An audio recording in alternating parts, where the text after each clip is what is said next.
Bom, às 11 horas e 11 minutos e 30 segundos, e nós estamos agora ao vivo por telefone com o nosso entrevistado do dia, o senador Randolfo Rodrigues, senador da Rede Sustentabilidade. Ele vai falar agora aqui no programa sobre dois relevantes assuntos.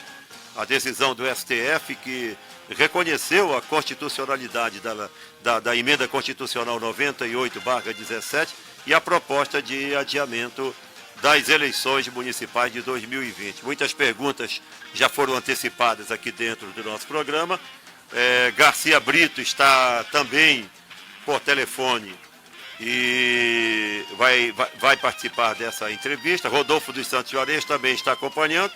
E você, por intermédio de áudio, pode participar, tá bom? Por áudio. Vamos lá, então, receber aqui o senador, nosso bom dia inicial ao senhor senador, e até evidenciar inicialmente no nosso programa os nossos votos de parabenizações por causa pela sua grande luta no Congresso Nacional, por causas importantíssimas, temas importantíssimos que o senhor tem defendido, e pela conquista mais recente, que é essa questão da constitucionalidade da emenda constitucional 98, objeto de uma luta travada por muitos parlamentares, muitos agentes políticos, mas o senhor empunhou essa bandeira e tem o reconhecimento da sociedade. Bom dia, senador Randolfo. Bom dia, Edinho. Bom dia a todos os ouvintes. Primeiro, minha satisfação estar no seu programa, Edinho, e ter o seu programa de volta, lhe encontrar com saúde. Muito obrigado. Tenho uma particular satisfação de ter sido colega seu na Assembleia Legislativa. Tenho um profundo respeito por você. Você é um dos principais nomes da história do rádio e da comunicação amapaense. Satisfação enorme estar conversando com vocês, participando da conversa aí com os comentaristas e com os ouvintes. Muito bem. Senador, vamos começar então por esta decisão, que ela está fresquinha, acaba de ser anunciada, essa decisão que reconhece a constitucionalidade dessa emenda constitucional, que é a 98, objeto de uma luta travada, de muitos, mas de uma bandeira que o senhor empunhou desde o primeiro momento da gestão do seu mandato e que agora obtém um resultado extremamente positivo. É prego virado e ponta batida, como você poderia dizer? Ou não? Ainda tem pendência? Não, totalmente, Edinho.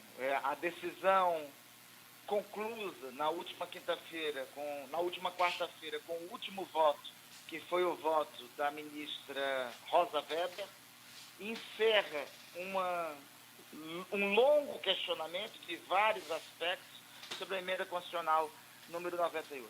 Em primeiro lugar, eu quero assentar, Edinho, que desde 2017, quando fui relator dessa emenda constitucional no Senado Federal, quando preparei o texto que incluiu os servidores que atuaram para o Amapá entre 1988 e 1993, para o Estado, para o então território federal do Amapá, Estado e seus municípios, eu tinha convicção do trabalho que tinha feito. É óbvio que após ter sido feito esse trabalho, surgiram questionamentos, às vezes, motivados. Eu sempre acho, Edinho, que tem coisas que cabem politizar, mas tem coisas que não cabem levar sem dúvida, debate político partidário. Por exemplo, essa pandemia que estamos vivendo. Não pode ter questão partidária, questão política acima disso. Nós temos que salvar vidas. Perfeito. Um outro exemplo era essa emenda constitucional. Era uma conquista histórica, não de aqueles que trabalharam para o Amapá, mas de servidores de cidadãos que empenharam sua vida para a formação do Estado do Amapá. Lamentavelmente, após a emenda constitucional ter sido já promulgada, ocorreram provocações ao Ministério Público Federal, que resultou em dois tipos de questionamentos. Um, ao Tribunal de Contas da União. Já foi resolvido, superado, em um julgamento do TCU que ocorreu em agosto do ano passado. E este outro, que era mais delicado, porque se este tivesse tido algum tipo de triunfo, questionaria não somente os atos presentes, como os atos passados da emenda constitucional.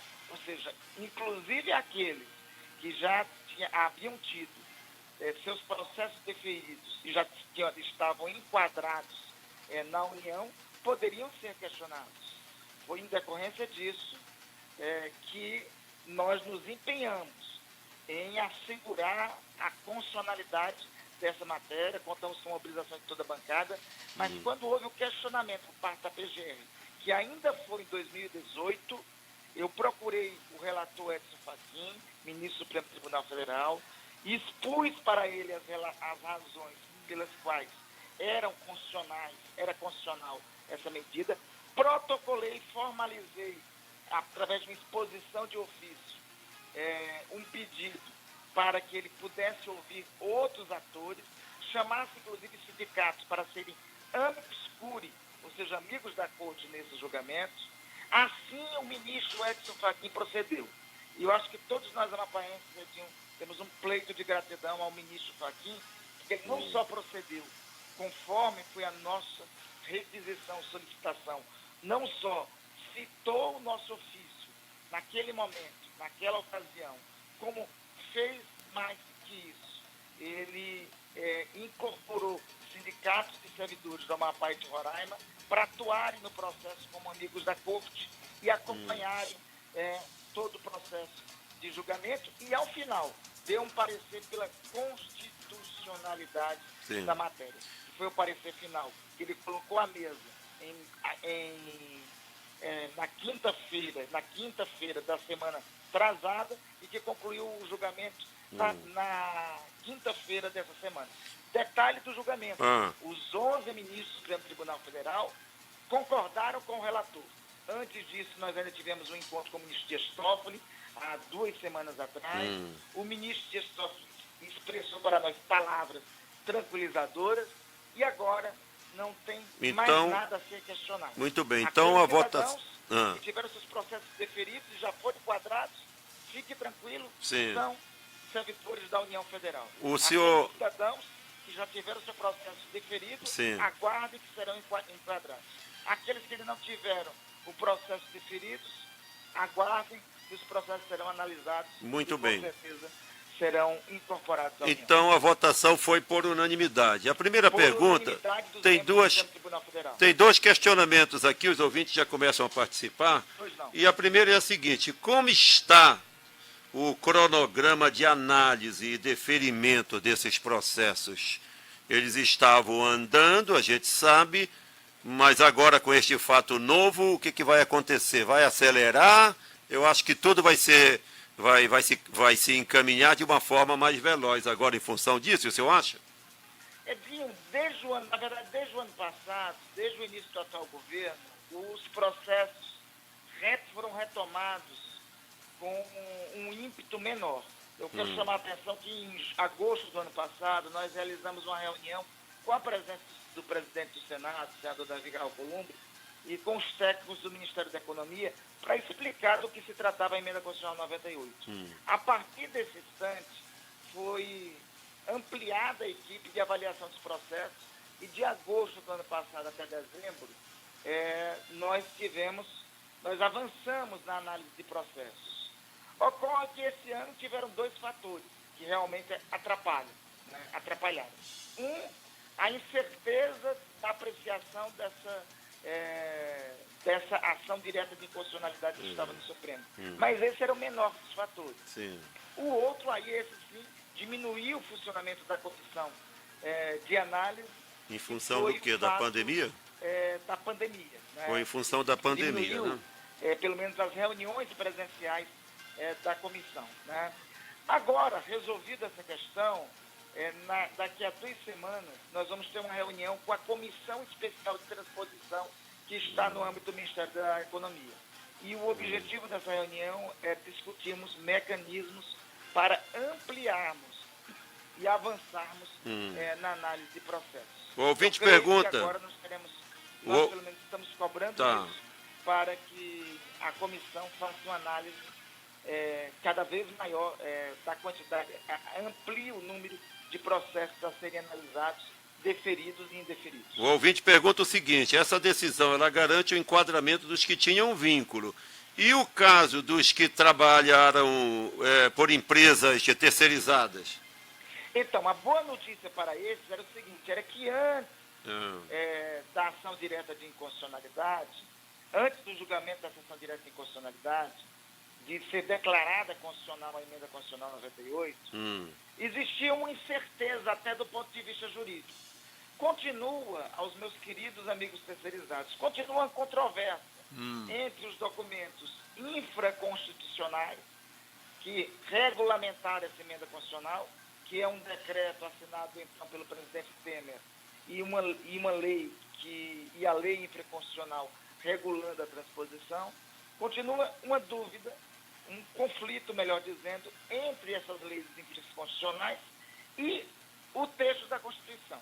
No meu sentir, eu reafirmo que eu já disse para os meus amigos terceirizados, no meu sentir, no texto da emenda constitucional, é assegurado para eles o direito à transposição. O que vai acontecer, o que eu continuo orientando, e agora com mais ênfase e com mais convicção, quem for terceirizado entre 88 e 93 e teve processo indeferido, recorra da decisão da comissão de transposição. Eu coloco sempre à disposição a minha assessoria, tem o José de Anchieta, que é o servidor que cuida e acompanha desse tema. Nós temos, inclusive, um formulário, um modelo de recurso à comissão de transposição. Então, recomendo, quem teve processo indeferido, recorra. Se desse recurso for reafirmado em deferimento, eu recomendo a procurar as vias judiciais, porque creio eu que, do ponto de vista judicial, poderá ser amparado e assegurado o direito à transposição. Ainda mais agora com a decisão do julgamento por parte do Supremo Tribunal Federal. Bom, senador, tem uma outra pergunta aqui que vem do ouvinte, importante. Eu acho que essa pergunta aqui ela tem endereço certo, inclusive hoje 992. Com a decisão do STF, a ação que tramita na Justiça Federal do Amapá, que trata dos 992. A pergunta é, perderá o objeto essa ação e, por via de consequência, os postulantes deste processo terão seus ingressos garantidos nos quadros da União e serão imediatamente selecionados para o enquadramento pela comissão que cuida dessa matéria? No meu sentido, não perde o objeto, porque são temas distintos que são tratados. Sim. Mas, em contrapartida, dá ao doutor Anselmo, que é o juiz federal que está com esse processo no âmbito da Justiça Federal, melhores condições e mais segurança para deferir os processos pelo enquadramento na União. Esse é o meu sentido. Antes desse julgamento, tinha um prazo que a Comissão de Transposição havia pedido ao doutor Anselmo para a conclusão das análises de todos os processos servidores do dito Grupo 992, de 1050. Sim. A conclusão desse prazo seria agora pelo mês de abril ou, no mais tardar, o mês de maio. Resolvido o julgamento do Supremo Tribunal Federal, vamos reiterar os nossos esforços para isso. Eu estou solicitando, vamos aguardar essa reunião, primeiro, da Comissão Especial de Transposição, ver se eles já concluíram esse trabalho, e é essa a provocação que farei ainda essa semana, e faço questão de informar em primeira mão para você, ao seu programa, e logo em seguida pedir um encontro com o doutor Anselmo para, já com essa comunicação por parte da comissão especial, ele poder deferir o processo que está no âmbito sobre a seara dele para julgamento. Muito bem. Sobre este tema, senador, o senhor tem alguma coisa a mais a acrescentar? Para a gente passar para o segundo tema. Assim, então, uma rápida passagem, Edinho, para eu tranquilizar. Todos aqueles que trabalharam para estados e municípios entre 88 e 93 foram servidores do quadro de estados e municípios entre 1988 e 1993, que já tiveram processos deferidos, fiquem tranquilos que daqui a pouco serão enquadrados. Os que ainda não foram, aguardem um pouco. Sim. E assim que forem analisados seus processos serão deferidos. Para algumas situações extraordinárias, mas que estão contempladas, como é o caso dos 992, 1050, para esses grupos, vamos aguardar o encaminhamento da relação da comissão para o doutor Anselmo, nós também procuraremos o doutor Anselmo nessa semana, e eu tenho certeza que vocês terão os vossos processos deferidos. Vamos aguardar este encaminhamento para os próximos dias. Os pensionistas e aposentados também fiquem tranquilos que estão contemplados na emenda constitucional 98. Quanto aos terceirizados, deverá continuar a posição da Comissão de Transposição de indeferir vossos processos. Procurem orientação judicial, busquem orientação judicial e entrem na justiça. É a informação e orientação que nós aqui passamos, porque eu tenho certeza que, à luz da emenda 98, agora declarada constitucional, o direito a vocês é assegurado. Muito bem. Não pense que foi fácil, né, senador? Foi uma luta danada e que, com certeza, ela é muito representativa, uma conquista para o estado do Amapá, que vai ter também um significado muito grande, inclusive para a economia local e para a gestão estadual. Haja vista que essas despesas deixarão de representar despesas no âmbito do Estado, na folha de pagamento do Estado do Amapá, e passarão para a folha de pagamento da União. Então, trata-se, de fato, de uma grande conquista. De nossa parte aqui do programa Edinho Duarte Comunica, nós queremos destacar mesmo esse seu trabalho. O segundo tema diz respeito às eleições. O senhor é um dos senadores mais ativos, proativos do Congresso Nacional, do Senado da República especificamente, ao lado do presidente Davi Alcolumbre, o Amapá fazendo seu protagonismo no Senado da República com Davi Alcolumbre e seus senadores, Randolfo Rodrigues e Lucas Barreto. Essa questão da eleição, em virtude da pandemia, não tem como manter a data. Isso já é uma unanimidade para outubro, a data normal das eleições. Então, agora começa-se uma discussão com relação à mudança dessa data e até também tem uma discussão paralela sobre coincidência das eleições, ou seja, prorrogação de mandato, aí já não é apenas uma mudança de data das eleições, de outubro para 15 de novembro, por exemplo, mas de realmente prorrogação de mandato para coincidir as eleições. O que o senhor tem a nos dizer sobre esse tema? Edinho, eu tenho pleno acordo com a sua análise. Eu acho que não é tempo de pensarmos em eleições.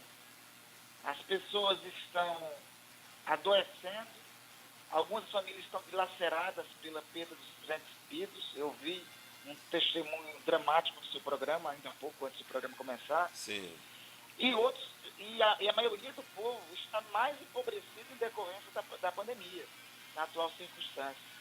Então, a única coisa que não se pode pensar nesse momento são eleições. Foi por isso que eu apresentei nessa semana uma proposta de emenda constitucional, número 18, a proposta, que visa o seguinte: adiar a data das eleições do dia 7 de outubro para o final do ano, sendo o primeiro turno dia 6 de dezembro e o segundo turno dia 20 de dezembro. Né? No Congresso Nacional, tanto o presidente Davi quanto o presidente da Câmara, o deputado Rodrigo Maia, pretendem compor um grupo de trabalho para analisar essa situação. O líder do governo no Senado me manifestou nessa semana que a opinião dele não é favorável ao adiamento das eleições. Agora, está crescente uma opinião entre muitos líderes do Senado no sentido de manter os mandatos e adiar a data das eleições. Ou seja, não prorrogar mandatos, Sim. não coincidir mandatos, mas adiar somente a data das eleições. Esse debate tem sido levantado por muitas senhoras e por muitos líderes lá no Senado. Então, é possível, com base na nossa proposta de emenda constitucional, ter um ajuste, que seria ou mesmo fazer as eleições na data que propõe, 6 a 20 de dezembro, ou ter uma rápida alteração para um rápido adiamento de 30 dias, de não realizar as eleições em outubro, mas deixá-las para realizá-la em novembro, entre os dias 6 e 15 de novembro. até poderia coincidir com a data de 15 de novembro, que o meu caríssimo Edinho lembra, e já participou de eleições assim, era a data anterior. É verdade. Eleições. Por sinal, sempre coincidia com a data do meu... Então, existe essa possibilidade. Se amplia a maioria dos líderes do Senado, muitos líderes do Senado começam a se sensibilizar para essa ideia de mudança da data. O 15 de novembro, senador, sempre coincidia com a data do meu aniversário, né? Então, antigamente as eleições eram... motivo de regozijo, então, né? Era feita sempre, acontecia sempre a eleição no dia 15 de novembro. O jornalista Garcia Brito tem uma pergunta para fazer para o senhor, para emendar na construção do seu pensamento, que já está falando aí.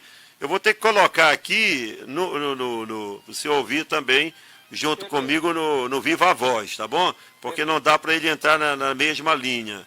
Vamos ver se o senhor consegue aí acompanhar. Vamos lá, então. Garcia, pode falar. Bom dia, senador. Bom dia, Garcia. Espera aí um pouquinho, que alguém ligou para mim aqui. Aqui é o jornalista Garcia Brito. O meu questionamento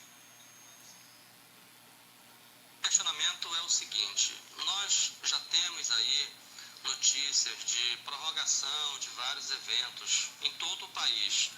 Por exemplo, o Enem, né, que os estudantes vão ter que se concentrar aí para uma data próxima do final do ano.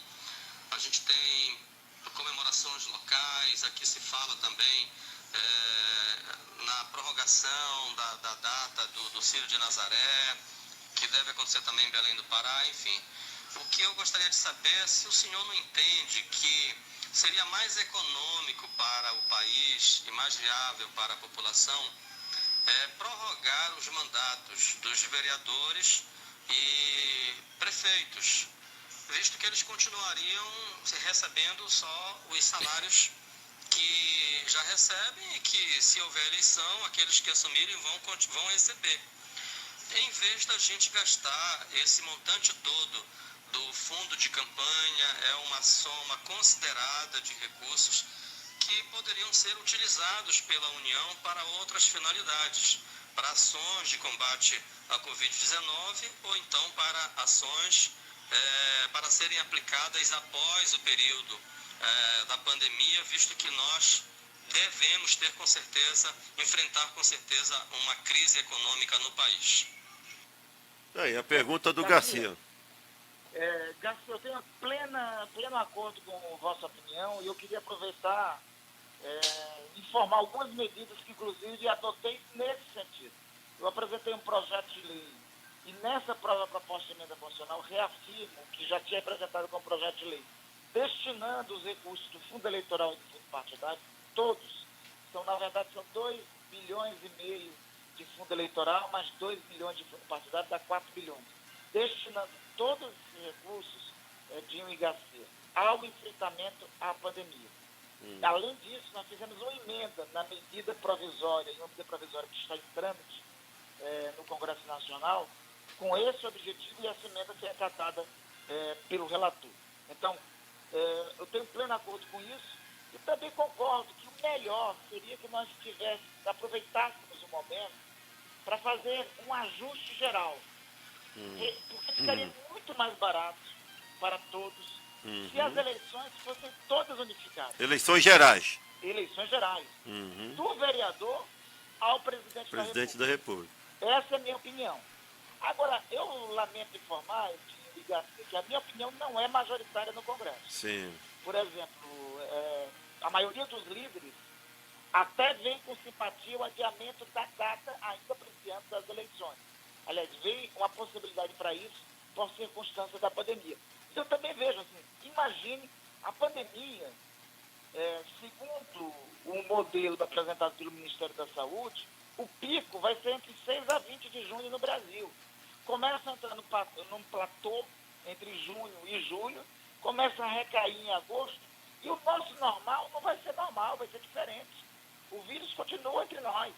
Nós vamos ter que andar de máscara até o final do ano, ou até ter uma vacina, pelo menos.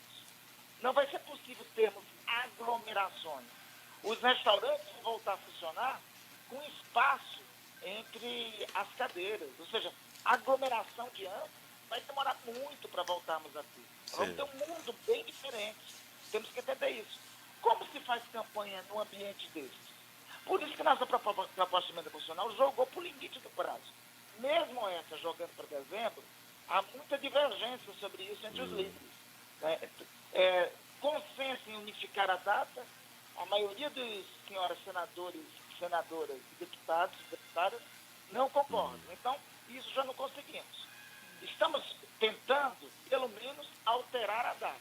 Para mim, o ideal seria dos termos da proposta 18 que apresentei, 6 e 12 de dezembro. Mas me dou por satisfeito, pelo menos, se ficar para novembro. Mesmo assim, ficando para novembro, Edinho, já vai ser uma eleição muito diferente. Então, a prorrogação... Uma eleição sem comícios.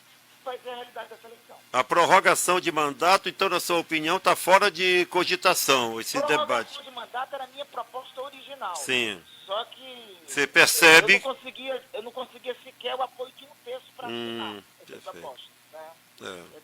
Para assinar essa proposta. Então, essa proposta, embora tenha algumas nesse sentido lá, não vejo possibilidade de avançar. O mais provável é avançar algum tipo de ideia de adiamento da data, conforme é o texto da minha PEC 18. E adiamento não dentro da sua ideia, de 6 para dezembro, mas para 15 de novembro? O que eu acho mais provável é isso. O meu desejo é 6 a 20 de dezembro, só que eu não tenho maioria para essa proposta. O mais provável... Será 15 no primeiro turno? A proposta ali entre novembro, ou adiar 30 dias após o dia da eleição, que está previsto para o primeiro domingo de outubro, ou realizar entre o primeiro domingo de novembro e no dia 15 de novembro o segundo turno, ou fazer no dia 15 de novembro o primeiro turno e 15 dias depois fazer o segundo turno. Este é um cenário, eu diria hoje, mais realístico. Sim. Mais provável de ser apreciado. Tá bom. A gente então se dá por satisfeito com relação a este tema. E para finalizar a nossa entrevista de hoje, eu gostaria que o senhor fizesse uma avaliação do trabalho realizado pelo Estado, pelo governo do Estado do Amapá, ao lado da Prefeitura Municipal de Macapá.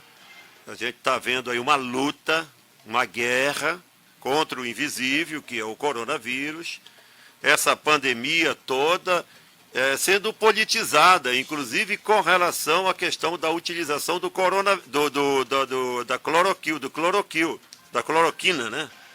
Da hidroxicloroquina ou da cloroquina. Sendo avaliado por muitos a cloroquina como uma verdadeira panaceia que no futuro não se sabe se vai redundar apenas num placebo ou se realmente vai surtir o efeito que alguns advogam que tem, mas cientificamente não é comprovado. Qual é a avaliação que o senhor fala desse trabalho, reconhecido por muitos, criticado também por muitos? Edinho, primeiro eu preciso destacar uma coisa. Eu quero chamar a atenção de todos os seus ouvintes, que não são poucos. Olha, desconfie de político que queira tirar vantagem de um momento trágico como esse. Nós, lamentavelmente, no Brasil, estamos sofrendo os impactos da pandemia e, além dos impactos da pandemia, eu acho que o Brasil é um dos poucos países do mundo, se não o único, que o vírus encontrou aliados. Nós temos um vírus e um monte de abutres se aliando ao vírus. Sim, sim. Um momento como esse, Edinho, é um momento que todos se unirem. Né? Olha, você sabe minha posição, eu sou líder da oposição ao governo do presidente Jair Bolsonaro.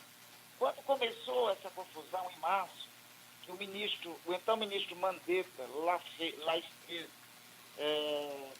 em uma reunião com todos os líderes, e o ministro Paulo Guedes também, quando o ministro Mandetta relatou a gravidade do que tinha para vir e dramaticamente o que ele relatou se está se concretizando, eu fui o primeiro que disse: ministros, digam ao presidente que aqui não tem mais governo nem oposição, nós temos que trabalhar juntos, porque se trata de vidas de brasileiros. E eu sugeri ao ministro Paulo Guedes, naquele momento, o ministro Paulo Guedes até há um mês atrás falou isso publicamente em uma entrevista coletiva. Eu disse ao ministro Paulo Guedes, tem um tal de PLN4. O governo quer colocar 15 bilhões de reais na mão de um relator para ele distribuir entre os deputados. Isso é um absurdo. Tirem esse dinheiro desse tal PLN4 e destinem esse dinheiro todo ao enfrentamento à pandemia. Foi assim que ele fez. Um mês depois ele reconheceu que quem deu essa sugestão, quem deu essa contribuição, foi uma ideia apresentada por mim e pelo deputado Molon, líder da oposição na Câmara dos Deputados. Ocorre que depois disso, o presidente da República, que deveria ser o primeiro a nos unir, ele resolveu politizar o tema, criar confusão com governadores, com prefeitos, resolveu criar todo tipo de confusão. Mas, enfim, não vem ao caso. Eu acho que vem ao caso é que, independente dele, nós temos que tomar as medidas que estão na ciência. Ora, eu só posso confiar no que a ciência me diz, que tem de acúmulo sobre isso. Se eu trabalhar com um achismo, eu acho que esse medicamento cura. Eu vou estar matando gente. Então, de vidas humanas, pelo amor de Deus. Né? Eu vim para Amapá, eu estou aqui em Macapá, Edinho, desde o dia 13 de março. Eu poderia até ter ficado em Brasília, mais confortável, ter mais leito por habitante, mas eu vim para cá. Aqui estão meus filhos, aqui estão meus pais, sempre moram aqui. E aqui está o drama da minha gente. Eu tenho visto o drama das unidades básicas de saúde, o drama dos hospitais aqui. Tenho acompanhado e tenho procurado contribuir, colaborar. Eu cheguei no dia 13, procurei o governador, procurei o prefeito Clécio. O governador talvez tivesse ficado até um pouco desconfiado, porque eu sou de oposição a ele. Ele imaginou que eu tivesse outros interesses. Eu disse ao governador, quero colaborar, governador. Fui eu que propus ao governador uma reunião primeira com a bancada, que resultou na destinação de 35 milhões de reais para o Estado, que já está na conta do Estado, para enfrentar a pandemia. Procurei a Empresa Brasileira de Hospitais Universitários, procurei a Universidade Federal do Amapá para agilizar a obra do hospital universitário. Em março, houve uma comunicação por parte da universidade, por parte da EBSER ao governo, que o hospital universitário já estava disponível para ser ocupado. Eu acho que nesse aspecto o governo do Estado errou, negligenciou. Né? Mesmo assim, eu não deixei de contribuir com o governo estadual. Procurei a L'Oréal, que está fazendo uma doação de álcool em gel aqui para o Amapá. Procurei o doutor Paulo Chap, através de amigos e contatos que tenho em São Paulo, entre eles o doutor Guilherme Leal e o doutor Arminio Fraga. Cheguei ao doutor Paulo Chap, que é presidente do Fundo Itaú Unibanco de R$1 bilhão para enfrentamento à pandemia. O doutor Paulo Chap colocou no avião uma equipe de médicos que veio para cá prestar consultoria a custo zero para o governo do estado do Amapá, médicos e uma enfermeira, que organizaram, fizeram a primeira organização do sistema de saúde para enfrentamento. Por conta desse contrato que fizemos, chegaram nessa semana em um avião aqui no Amapá mais de 340 mil equipamentos de proteção individuais para os profissionais de saúde. Procurei o Facebook para fazer uma parceria com o governo do estado, conectei com o governo do estado para o Facebook fazer uma parceria contra fake news, que é uma das razões que matam também nessa pandemia. Procurei a Deloitte, que é uma das maiores consultorias do Brasil. Ela ofereceu, está à disposição do governo do estado, está fazendo uma consultoria gratuita para o governo do estado, para o pós-pandemia, para o retorno das atividades econômicas, para o retorno do comércio. Coloquei a Deloitte à disposição do governo do estado e da prefeitura. Chamei o prefeito Clécio, disponibilizei de uma emenda de bancada que eu tinha, R$8 milhões para ele fazer em Macapá um programa de renda mínima para as pessoas mais carentes, para as pessoas que mais precisam. Fiz tudo isso, acho que tem erros na condução, acho que o governo do estado, repito, poderia ter minimizado o sofrimento de muita gente se tivesse se antecipado e colocado o hospital universitário para funcionar já no mês passado. Só que é o seguinte, da mesma forma que eu estou para colaborar, eu também da mesma forma tenho procurado agir, o que eu acho que está errado. Eu denuncio ao Ministério Público Federal e ao Ministério Público Estadual. Nesse momento, nós temos que conter a pandemia, temos que salvar vidas. Depois, quem cometeu erros, responderá na lei de Deus e na lei dos E homens. deixar a política para depois, a política partidária, os interesses partidários, interesses eleitorais, tudo para depois, né? Não é hora de falar disso. O momento de trabalharmos. Tem erros cometidos? Os Sim. erros depois se respondem na justiça. Eu mesmo tenho buscado fazer isso. Mas nesse momento, todo Muito foco bem. são ações para enfrentar a pandemia. Muito bem.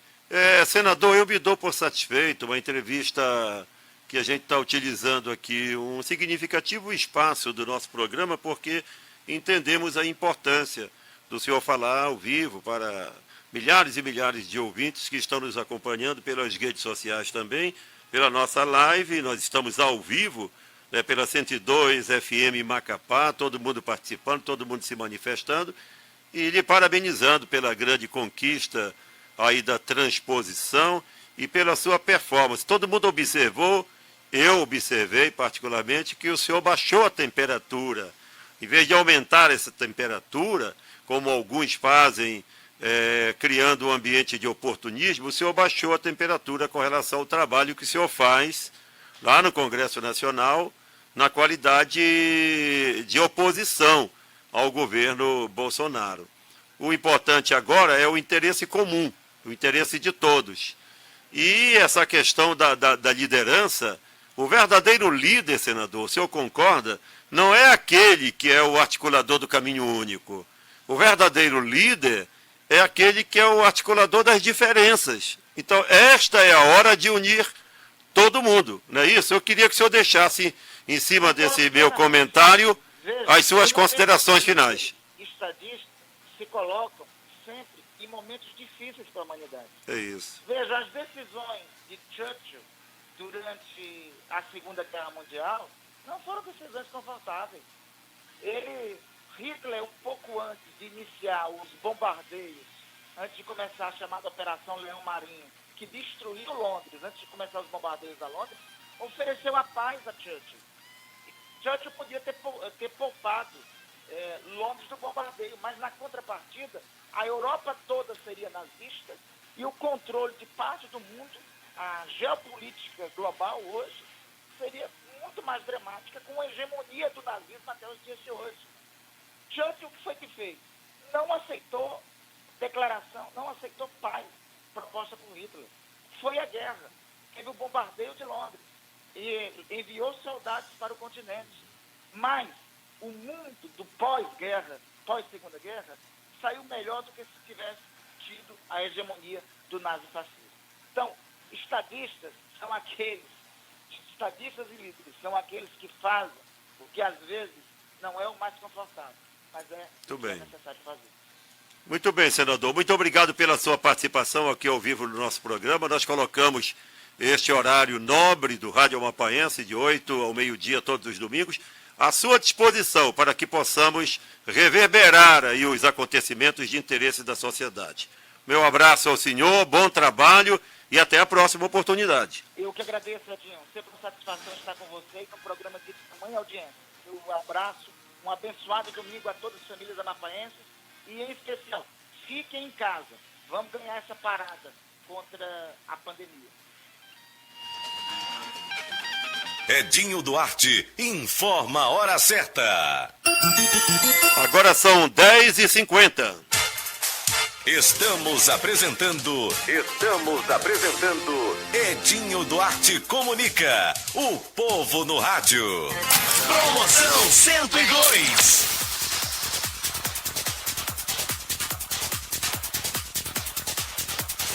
Muito bem, nós já estamos chegando ao final do nosso programa, no crepúsculo do programa Edinho Duarte Comunica. Deixa eu mandar um abraço todo especial aqui para o nosso